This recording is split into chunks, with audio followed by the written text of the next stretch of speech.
So really, great congratulations.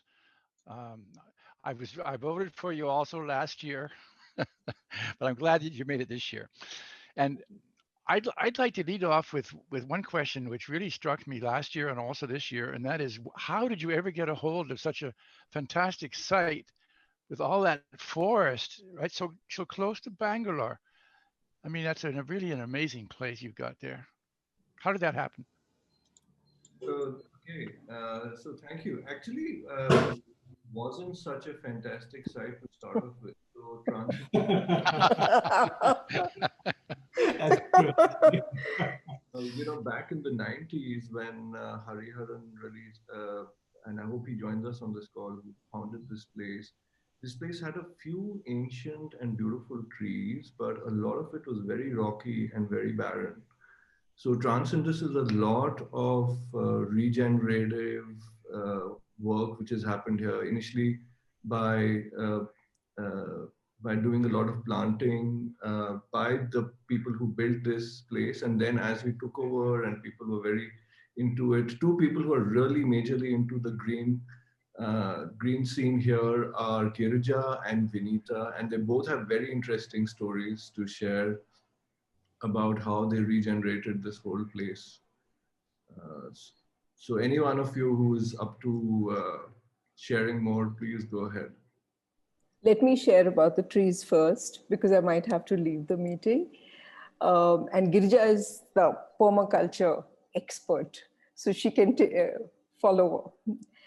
So initially, this was, if you see some of the old photographs, they're just barren land, a lot of agricultural land which had been left fallow. There was nothing growing on it. And as Brid said, there were a couple of beautiful old banyan trees, really large and ancient, but nothing much else. And we have a little hillock, little one, which has some, like natural foliage, which is local to this area.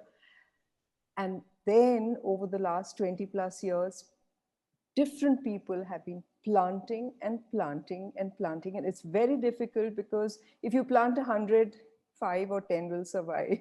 It's been like that. And there was a moment when, which was not so long ago, but about, say, I was taking care of the flora and fauna for about 7 years, during which I used the Miyawaki method and planted quite intensively at that time, and also got some what we call here red listed species, endangered species of trees from a local traditional medicine university, and intersperse that with the rest of the plants here.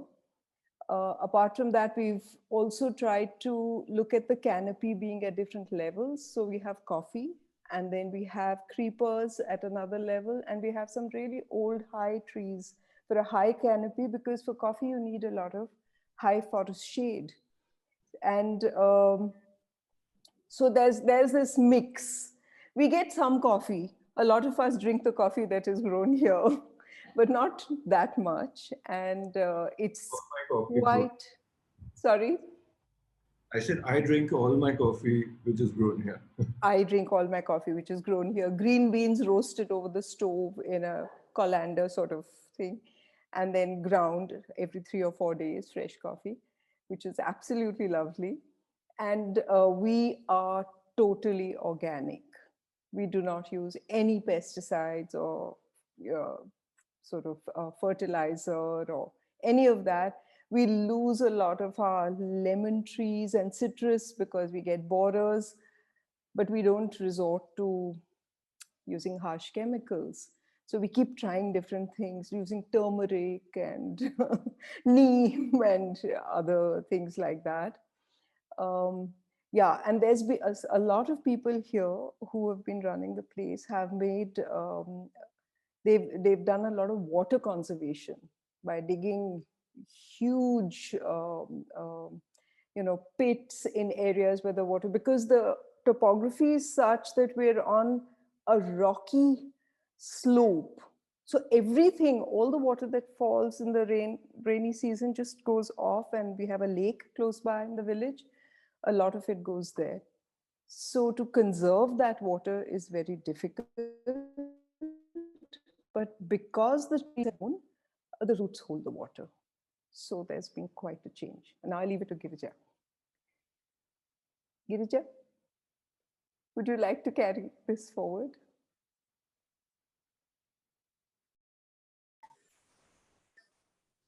Yeah, I've been looking after. Hi, I'm Girija.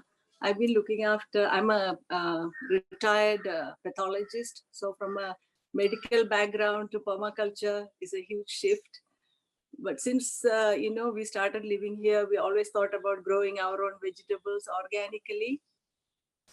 So we started this as a community activity on Saturdays and Sundays, where most children are not going to school and the parents are also free. So we started, although we have a lot of plots which are still don't have houses, so we have empty plots.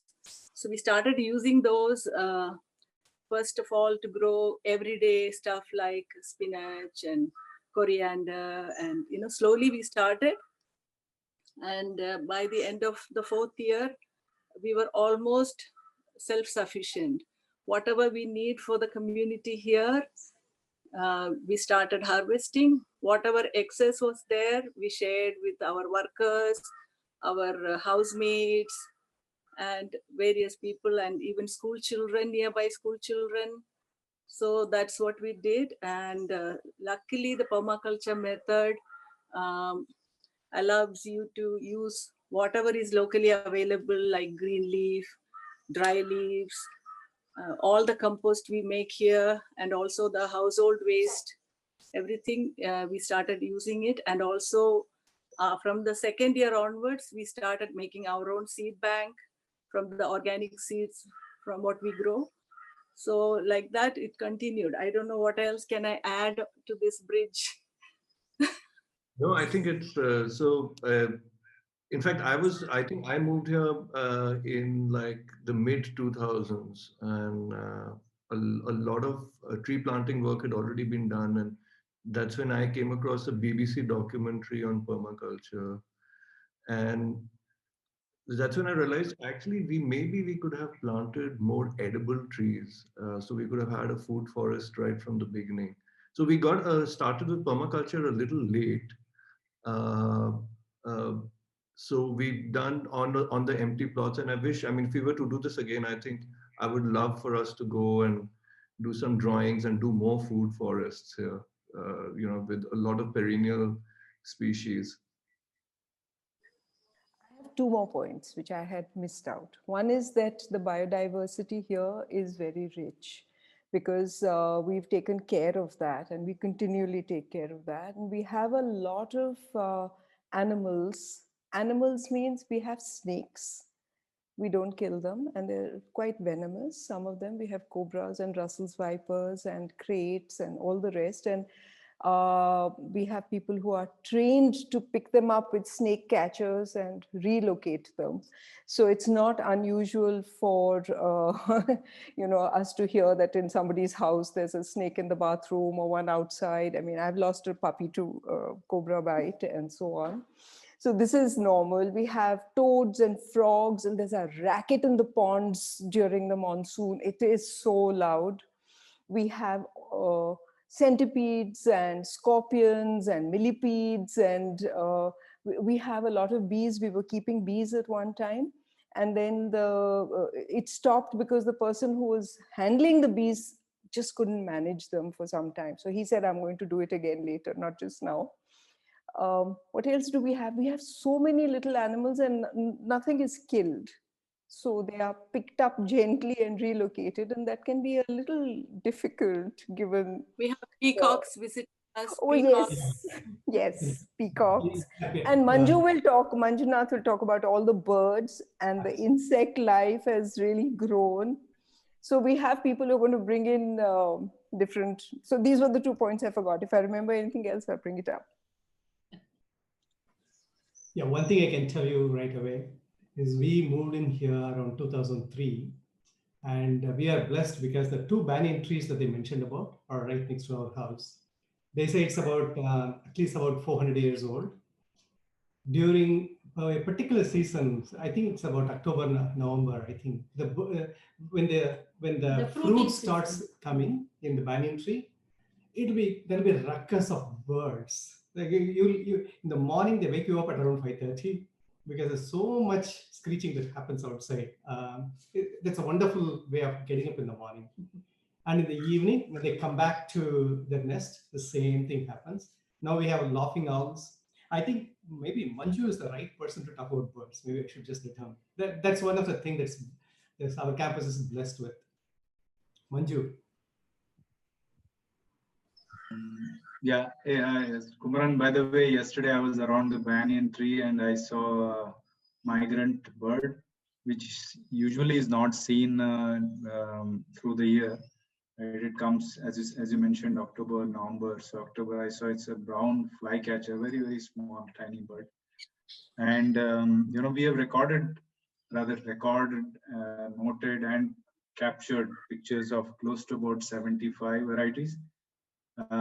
That is what I've seen. I'm sure there are many more, at least about 100 or more such varieties. And this is the time, starting October till February, early February is when you see quite a few species. At least 5 of them that I have seen are migratory ones. They come all the way from up north. So yeah, so it's a place which thrives because of the green canopy, the place that is there for them, and of course the food worms and so on. So yeah, I mean, next 3 months I'll be very busy, capturing these beauties.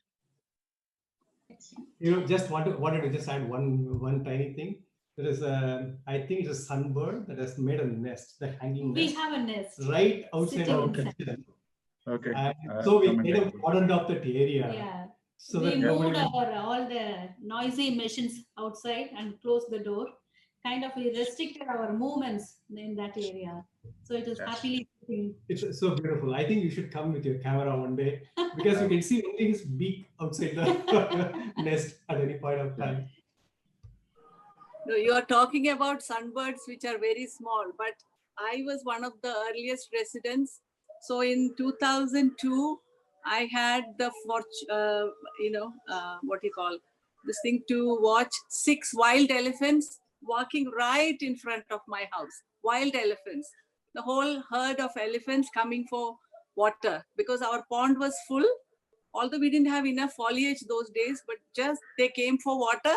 The next year they came to the nearby village, but I think they got water, so they went back because elephants have a memory, So we expected them the next few years. Luckily, the forest department made arrangements for them to have water even before they reached the human area. So we were very fortunate to see those wild elephants without disturbing anything at 6:30 in the morning, coming, drinking the water and leaving. So folks, just a quick one.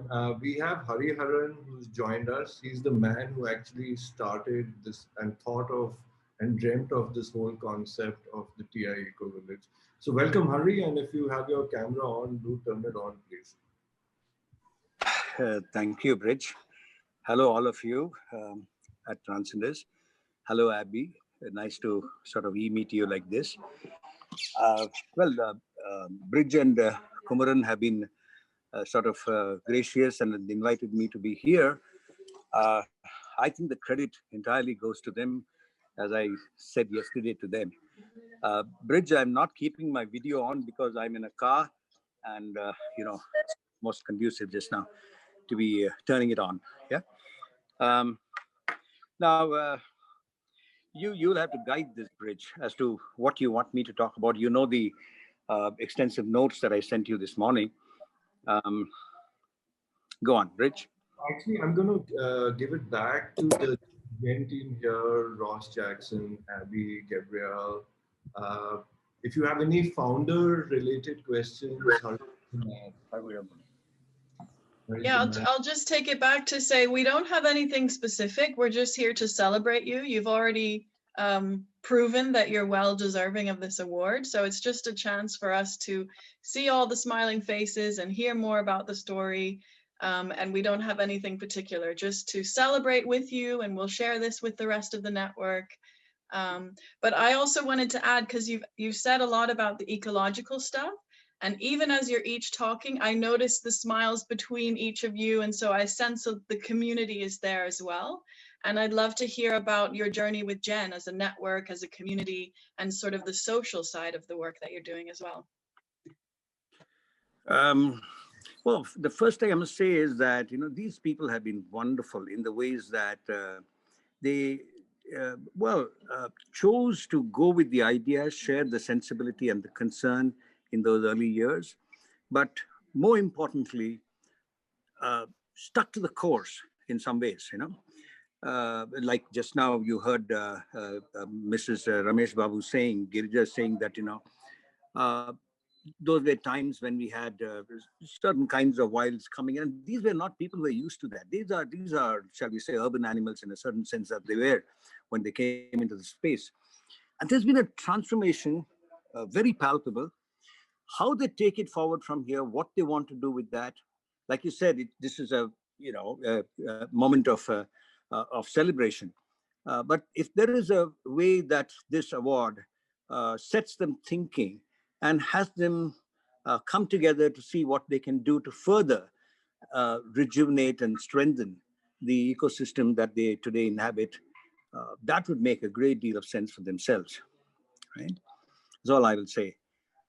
You know how an award of this kind or a recognition of this kind can actually, more than giving them any benefit, set other people across the world, possibly given the importance of this award and the reach and influence that it carries, into being inspired for others to be doing the sort of things that TI has managed to achieve over this last quarter century. I'd like to just at this point interject to also thank the vision that Mr. Hariharan had in setting up a place like this, which allowed us to then take it further, because it lends itself to wildness. It is not manicured. It has possibilities, and even the homes that were built here were built using a lot of local material, and that was all part of Hariharan's vision. Yeah, please. Sure, thank you, Vinita. Yeah, I totally appreciate that, Hari, because I haven't seen it anywhere else. Everybody goes for the, resort-like setup, no. And we don't have that, and it's because of the foundation that you laid. That's right. Yeah, and I'm always grateful and appreciative. I totally second that. Yes. We completely third that. I'm telling you, when we built our house, Hariharan ji and the company was the consultants as well as architect for our house.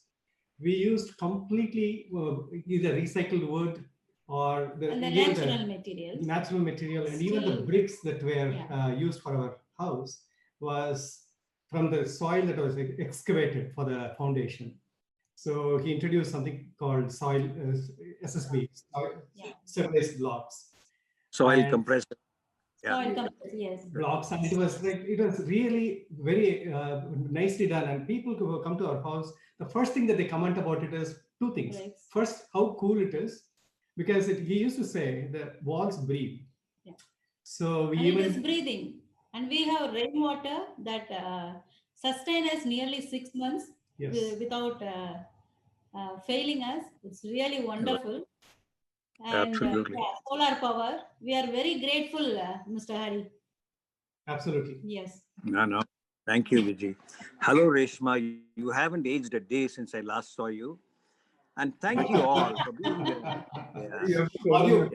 Hari, are you commenting that I have aged? Yeah. I saw Reshma for a fleeting moment there when she turned on the video. There she is.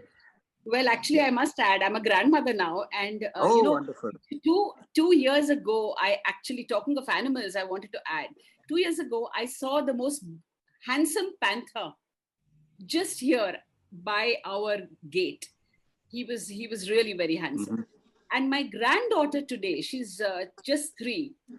Her make-believe games are, she not make-believe games, she picks up little millipedes if she sees them in the house and goes and puts them out. And she very often, I've picked up 4 snakes from inside the house and put them out. So she always does this with her pens. She picks them up, she plays a game where she picks up the snake and puts him out so that he can go and play with his friends or, join his family. So I think we're passing that down the line. And Abby, for your sake, I must tell you that Reshma's daughter's name, the only child she has, is Indus. So I used to kid with her 20 years ago. Now she's a mother, her daughter is a mother. I used to kid with her as to how, if there is a mailing address, somebody is writing to her daughter, she has to write Indus, Trans-Indus, some address in Bangalore. So that's her name, Abby, the daughter she's speaking about. So you see, I mean, the connects are very, it's not just fortuitous. There's something very, the alchemy is very, very unusual in this case at Trans-Indus. They all have their deep sense of private participation. There are times when as a community, they work together on a few things. And I must, in all honesty, also add that I have felt, given the unrelenting, terrible kind of person that I am when it comes to demanding more, that the community needs to do a little more. In fact, I sent Bridge this morning a set of notes on what he can do or what the community can do with the support that they have now received from you, Abby. Maybe Bridge wants to speak about it. Yeah. In fact, happy to give you and Ross and the Gen team a more specific answer about how has Gen really helped us. I think for starters, Gen has helped us get some clarity on who exactly are we. We were for a long time, we were not clear. Were we like an eco-friendly enclave? Were we like a resident welfare association? Which is very eco-friendly? Are we like a resort, but actually people live here? So I think the Global Ecovillage Network has given us an identity that, okay, we are actually an eco-village. And I think last year when I put up our application for the first time, when I would read about, there's so much of a variation of spectrum in the whole eco-village space. So I was not sure, where we are. And I think when Amina this year sort of clarified that, we should be an urban transition eco-village, I was like, yeah, I think that's who we are, because if you see last year's Gen winner, it's in Africa, it's rural. And when we were filling up that, we are completely different from that. We are like 25 kilometers from the central business district of India's Silicon Valley. And are we really an eco-village? So I think our biggest thanks to Jen is that, we found our tribe. And for a long time, there was this identity confusion. Should we become more like another gated community? Should we go more in the eco-village, eco-enclave direction? And I think this recognition and this award has sort of helped us come to terms with who we are, come back to the original vision. And I think now we are poised to take things to a much higher level. It's got such a big boost of confidence that we were doing the right thing, and we can just now step on, well, I wouldn't say step on the gas, but step on the throttle or the accelerator and go full fast forward. So thank you for that. Yeah, and I just want to redirect your gratitude to Ross. So this is made possible because of Ross and his late wife, Hildur. And Ross, maybe you can just chime in on that process, because this year we had 70 applications and they were so diverse.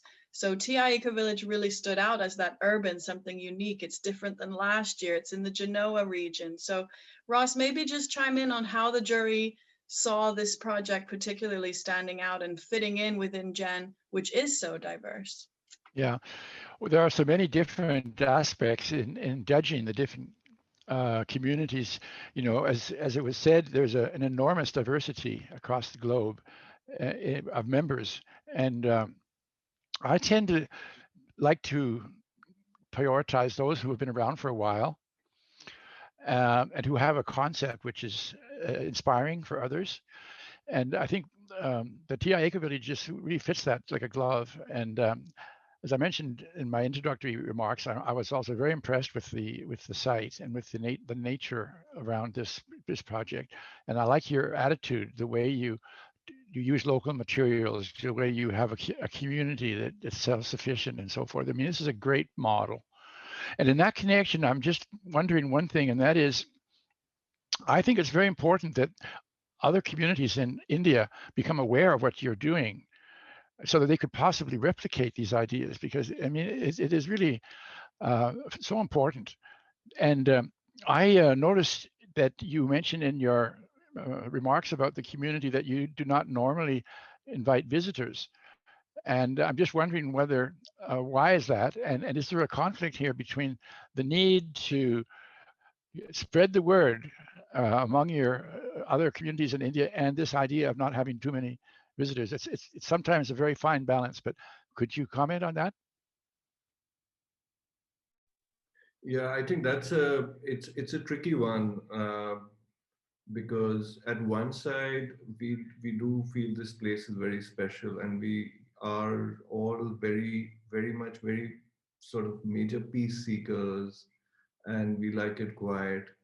And at the same time, we feel that we don't want to stay in this, bubble of beauty and excellence and just keep it to ourselves. So we are also struggling to figure out how can we mass produce, because the world really needs the whole eco-village movement, and we really need more and more eco-villages replicating. And I was just discussing the other day, maybe we need to come up with the friends of TI kind of concept, where without it becoming too intrusive for people who are here for the peace and quiet and relatively not getting disturbed too much, how we can still replicate models of this across. So we've been talking to a bunch of friends, and let's see if we can do this in a manner where nobody here gets disturbed or intruded, yet the good work gets replicated. Yeah, I mean, I think there's one of the things is that, for instance, Kumaran and Vijay are associated with a Krishnamurti school, and sometimes they have students visiting, and then they send out a message to everyone saying that the children are coming today, and so there's going to be, the levels of noise are going to go up, and there'll be kids moving around, and there can be a large number of them. We need to prepare for that, because there are dogs in everybody's homes who start barking, and there's a lot of change that takes place when people come in. I think that's one point, just one, that people do value the quiet. You can hear the silence here. In fact, in that one incident, children also learns others' privacy, and they learn to give respect to others. There are a lot of things involving in one particular action. So we are also learning many things, being together. Yeah, we are still learning. Yeah. In fact, again, as I told you earlier, we are blessed staying so close to the 2 banyan trees. And once in a while, you walk out and you'll see somebody sitting there meditatively. So the right thing is just not to disturb and just go on, right? And this, after some time, it becomes part of the living, saying people need that space and time to be quiet, and that need to be respected. So in some sense, yeah, one of the banyan trees having a temple, small temple, Sometimes villagers come and do their prayer. That is also very interesting to watch, and without disturbing them. That's really interesting. That is also, kind of including everyone in this space. No, that's right. Yeah. Whenever there is a baby that's born in the village or somebody getting married, they will come here to offer their prayers in the temple. So we get to know what's happening in the village first because it's right next to our house. It's in a way, it's inclusive of the entire the community, not just inside the community, but around it as well. I'm just one thinking, way of looking at it, one thing at is that they worship the tree. So it's a tree god. So that actually gives us a lot of satisfaction that, you respect God, similarly you respect the tree. So that's very important because it comes from the heart of the villagers. Yes.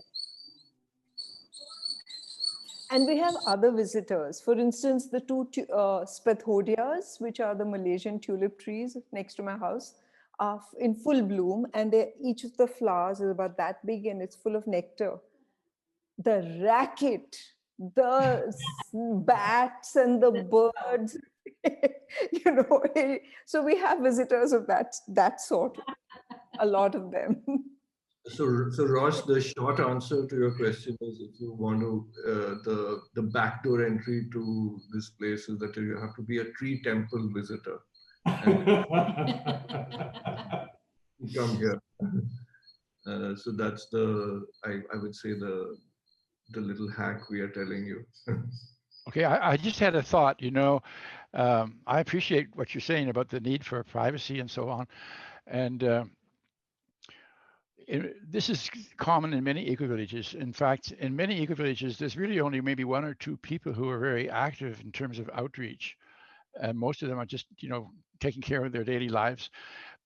Maybe what you might consider at some point is having a sort of an ambassador, someone who is interested in going out into the world and talking about your project to other people in India, to get the message out, to let other people know about the model. Of course, this requires a person who is interested in doing that and who's good at speaking and so forth. It's just an idea I'm throwing out. Thank you. That's a great idea. That's a thought. That's a great idea. And in fact, I mean, I'm constantly talking to, I work for an information technology company, and one of the things, one of our mottos is to do great things, but do them at scale.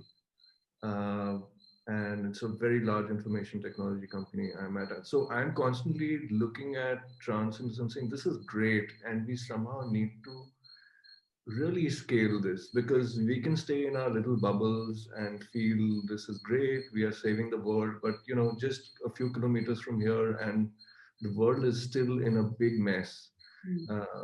So we need to replicate this somehow, very quickly, very fast. And we've made a lot of mistakes while getting this where we are. I wouldn't say we've got it completely right, but I hope we can share with others what mistakes not to make. I wanted to say something here related to this. As a Krishnamurti school, Krishnamurti philosophy, follower of his philosophy and a parent of his school. See, most of the Krishnamurti schools are situated in this kind of environment, and they are inculcating this value in their children. And those children, wherever they are living in the same, how we are living here, the same way. So in one way, it is spreading. The idea is spreading. I hope they will also spread, around them. Just as a pointer. Yeah. By the way, Reshma's daughter, she's also a Krishnamurti school teacher. And at least there are 3 or 4 different parents here whose children go to Krishnamurti schools. Yes. Yeah, in some sense, it's like in a nice way. Yeah. The community, even the next generation of is kind of getting into these values. Girija's daughter. Girija daughter is Chandra, Sarang's daughter and son. We consider ourselves to be very lucky to be living in nature like this, and we are doubly lucky because our grandchild was born here and she is growing up here, and she is, I guess, another form of pure nature. So we're constantly learning from both kinds of nature. Life is good. And really, we live like one big family here. In moments of joy and sorrow, everyone has been with us, whether it was when my daughter got married, whether it was when my father was really ill, and today with a little one. The African proverb is truly true here. It takes a village to raise a child. It truly does. Yes. So in fact, so speaking of spreading the word, I think let's hear from Amina here, who's been an ambassador for Gen back in the Philippines, about how we can, as an ambassador, spread the word of eco-villages in India. Yes, thank you, Bridge, and thank you everybody for sharing your heartfelt stories of TI. So just for Ross and Gabrielle, I shifted to TI Ecovillage beginning of this year to be with my partner Bridge. And I think for me, the journey has really been about storytelling and witnessing, and then connecting and bridging Gen resources, Gen knowledge, Gen experience, and mapping out where TI is and where we could be, and what is it that we could bring to Gen, and what is that Gen could bring to us. So yes, I think for me as a Gen ambassador, the communication and outreach aspect is super, super crucial, just to scale our consciousness. I think that's for me I'm very passionate about scaling the spiritual consciousness behind Gen and Gaia Trust and everything that Hildur Jackson embodied. So as we speak, as a Gen ambassador, we are in conversation with the Genoa team to start a Genoa hub in India, maybe in collaboration with Auroville, Transcendus. It's still in conversation. We are also looking at how to map all the eco communities in India, and how to really be a catalyst for the work Gen is doing in the world. So I think for me personally, it's really a journey of connecting head, heart, and hands in this country, starting with TI. And I just want to express my gratitude to the community of TI that has embraced me so lovingly and given me this opportunity to just be here, witness, and share their love for their place. So thank you, everyone. And just remembering, I think, Hildur Jackson in my heart, I feel a very deep connection to her life and to the work Ross has also done. And without you, we won't be having these conversations into evolution. And I somehow feel that a bit of this is just on a personal note, but I think worth sharing. When I look at the story of Ross and Hildur, it's a bit of like the synergy of Bridge and me coming together. Bridge is a very, very, like he's into technology and the yang of everything. And I'm kind of the yin, looking more at, I think, people connection and community connection, but also adding here that in Transcendus, going back to, I think, a comment that was made earlier about community. And so I think Transcendus for me personally is a place where the community of nature is far more powerful than the community of people. And though, yes, in Gen, we really celebrate people community, but I think a lot of us here are so immersed in the community of nature.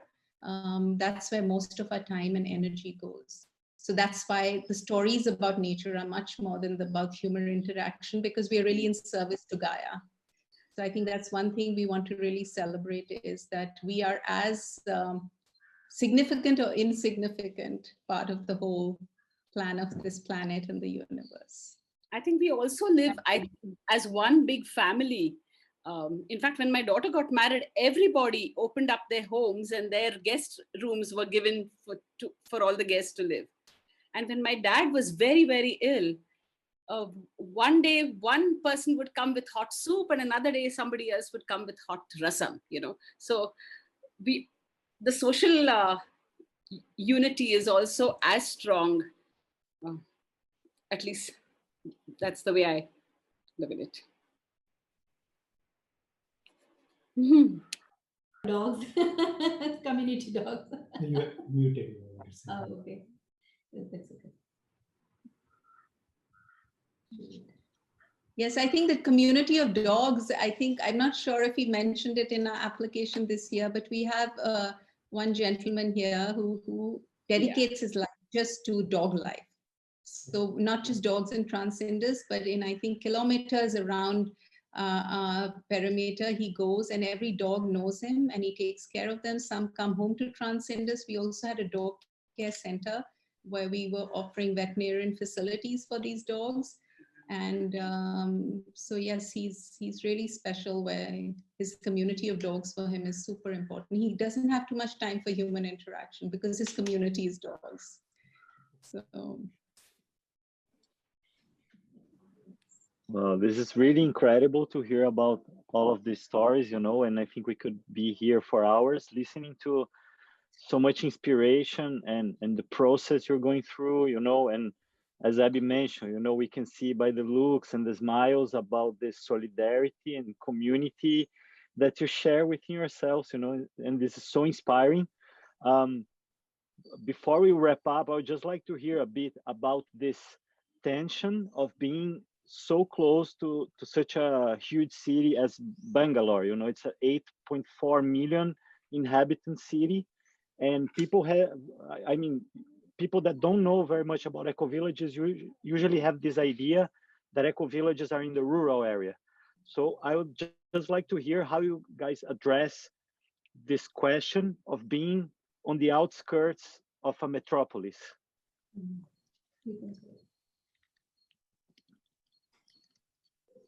I think every guest who comes to my house from Bangalore city says, "Is there an empty plot? Can I buy one?" So I think they're sort of. So one thing I can tell you, I used to work, I mean, until about 4 years ago, I was working on one of the multinational companies. I used to commute to Bangalore every day. You know, it is always a pleasure to come back. It's like a rejuvenation point, actually. In some sense, it's a blessing, and it is very rare to have this kind of enclave so close to a urban space. Honestly, there are equally big enclaves all around Bangalore, but they're all manicured in a way that the artificial. It's not left to nature. It doesn't have the healing quality that this campus has. So, but on the other hand, that's a positive side of it. The negative side, of course, we also noticed the city is growing closer and closer to us. Right? At the time when we moved in, a lot of my friends asked, why are you going so far away? Because it will take about 1.5 hours of commute from here to Bangalore. But now it's only about, less than an hour. But on the other hand, all the problems with the cities also come close by. For example, garbage, for example, is something that around when we go on the way to Bangalore, we see that it's creeping in. So we need to, we are also thinking about what we can do in order to educate the communities around us. The urbanization doesn't mean garbage. It can be done in a better way. So we should take some changes. We should be ready for the changes. And I think, as Hariharan used to say, be the change that we want to see anyway. Yeah. I think, COVID is going to change the game for eco-villages.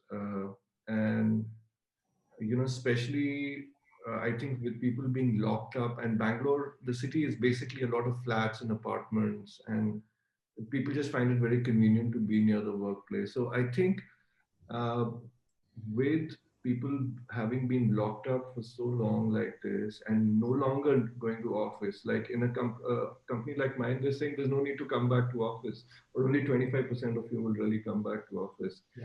I think this is a really game-changing sort of tipping point as far as eco-villages are concerned. And what's very interesting is the government of Karnataka for a long time was not allowing a non-farmer to buy farmland, and now they're saying non-farmers can buy farmland.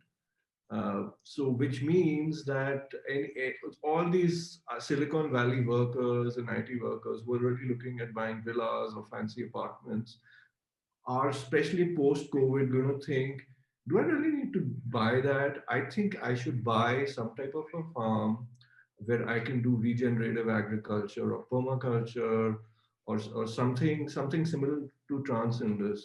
So I think if if we are smart about this and if we can somehow get a great launch pad, we can really mass produce.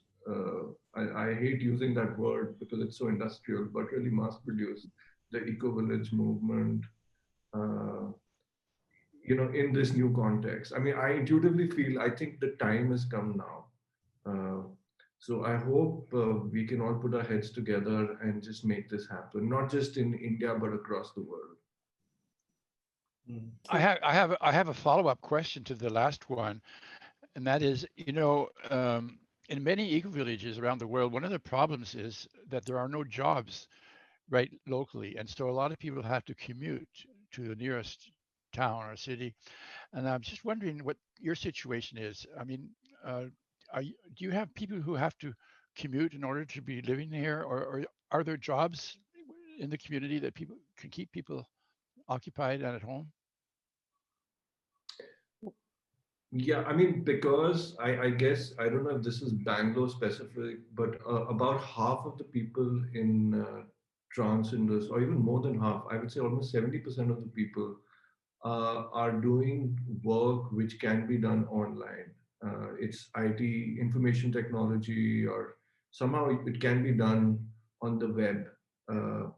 So I think we've been very fortunate, but COVID also put a lot of load on our internet connectivity. And we had a sort of fiber optic, very rural overhead fiber optic connection coming in. We are now trying to reinforce it and strengthen it putting some more investments into it. And luckily, just about, I think, a month or two ago, on the Indian Independence Day, the Prime Minister of India announced that all the villages in India are now going to get fiber optic connectivity, which I think is really underground fiber optic connectivity, which is very expensive. Overhead is much cheaper to do, but it's very, very fragile. So I think with underground fiber optic connectivity coming in, a lot more people who at least do work which can be done digitally will be able to become eco-villagers. And I mean, there is a lot of scare about the wireless side of it, when they're going to, because of the health issues. But if there are, and there's a lot of debate happening about the health issues of wireless internet, but if the health issues are less risky, then also I think a lot of people will be able to be a little digitally nomadic and be able to work from any place, rural places, provided they can reduce the so-called health risks which everybody's talking about. Yeah, I'd also like to add to that. I don't work in IT. I'm an anthropologist, and I work from home because I've had to now tailor all my work to do ethnography online. I don't go to meet people anymore, which I used to. I used to travel a lot, but I have to work from here, and it seems to be working. It's okay. But yes, as Bridge said, you need good connectivity. That's the biggest issue at the moment. Yeah. But these are COVID times. Maybe there will be other times. Yeah, I mean, I think the good part here is that we've really taken our connectivity issues very seriously post-COVID, and investments are being made into it. So once we get our connectivity infrastructure right, we might just say, yeah, there is no need to go back to office. I mean, a lot of us used to go to some office nearby because it was just better connectivity. But now we've sort of figured out how to make this work for us here.